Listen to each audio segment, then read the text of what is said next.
2 பேரும் வந்துட்டு அந்த வீட்டுக்கு வந்துடுறாங்க. வீட்டுக்கு வந்த உடனே ஹீரோவும் அப்படியே உட்காந்துட்டு இருக்கான். அவங்க 2 பேருக்குமே கொஞ்சம் தயக்கமாவே இருக்கு. இந்த மாதிரி சூழ்நிலையில நீ தனியா தூங்க கஷ்டப்படுவேன்னு எனக்கு நல்லாவே புரியுது, நீ கவலைப்படாத, நம்ம 2 பேரும் சேர்ந்தே தூங்கலாம் அப்படின்னு சொல்றா. என்னது, ஒன்னா தூங்க போறோமா அப்படின்னு இவன் ஷாக் ஆயிடுறான். இவன் வேண்டாம் வேண்டாங்கிறான். ஆனால் ஹீரோயின் வந்துட்டு அதெல்லாம் ஒன்றும் இல்லை, நீ எதுக்காக குழப்பிக்கிற, நம்ம 2 பேரும் ஹஸ்பண்ட் அண்ட் ஒய்ஃப், இப்போதைக்கு நான் உயிரோடு இருக்க வரைக்கும் நான் உன் பொண்டாட்டி தான், நான் உன்னை பத்திரமா பார்த்துக்கிறேன் அப்படின்னு சொல்கிறா. நான் குளிக்க போகிறேன் அப்படின்னு சொல்லிட்டு இவ கிளம்ப போகிறதுக்கு முன்னாடி அவன் கண்ணு முன்னாடி கையை ஆட்டி ஆட்டி பார்க்குறா.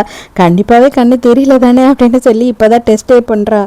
ஹீரோயினும் வந்துட்டு கதவை சாத்தாமையே குளிக்கிறதுக்கு ட்ரெஸ் எல்லாம் ரிமூவ் பண்ண ஆரம்பிச்சிடுறா. பார்த்தா நம்ம ஹீரோக்கு கண்ணு தெரியுதுங்க, தெரியாமலாம் இல்லை. அதே நேரத்துக்கு பாட்டி வேற என்ன பண்றாங்கன்னா மெசேஜ் அனுப்புறாங்க. என்னதான் அப்படி அனுப்பியிருப்பாங்க அப்படின்னு சொல்லி ஹீரோயின் தான் இல்லையேன்னு இவன் கண்ணை கழட்டிட்டு பாக்குறான்.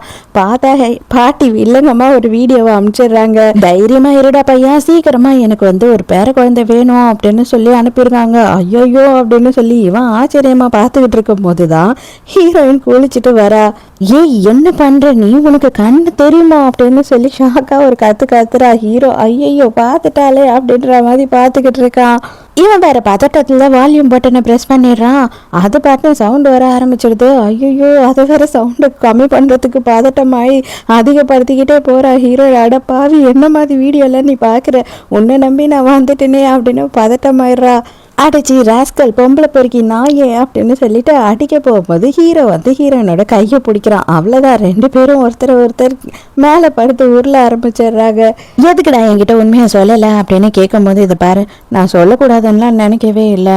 ஆக்சுவலாக எனக்கு கால் உண்மையாகவே இன்னும் சரியாகலை. என்னோட கண்ணு வெளிச்சமே படக்கூடாதுன்னு டாக்டர் சொல்லிட்டாங்க. என்னோட கண்ணெல்லாம் தெரியும், வெளிச்சமே படக்கூடாதுன்றதுக்காக தான் கண்ணை கட்டி வச்சுட்டாங்க. இப்போ எனக்கு கொஞ்சம் பெட்டராக தான் இருக்குது அப்படின்னு சொல்கிறான்.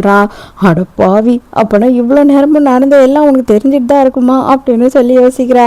ஏதோ நடந்து போச்சு, நான் மன்னிச்சிடுறேன். ஆனால் இந்த மாதிரி நமக்குள்ள ரிலேஷன்ஷிப் இருக்கும் அப்படின்னு மட்டும் நினச்சிடாத அப்படின்னு சொல்லும் போது, ஐயோ நான் அந்த மாதிரி எல்லாம் யோசிக்கவே இல்லை, நான் சொன்னேன்ல ஆல்ரெடி எங்கள் பாட்டிக்காக தான் கல்யாணம் பண்ணேன்னு சொல்லிட்டு, அந்த பாட்டி பண்ண வேலை இது அப்படின்னு சொல்லும் போது, நீ எல்லாம் ஒரு டீசெண்டான ஆம்பளையே இல்லை அப்படின்னு கோவப்படுறா.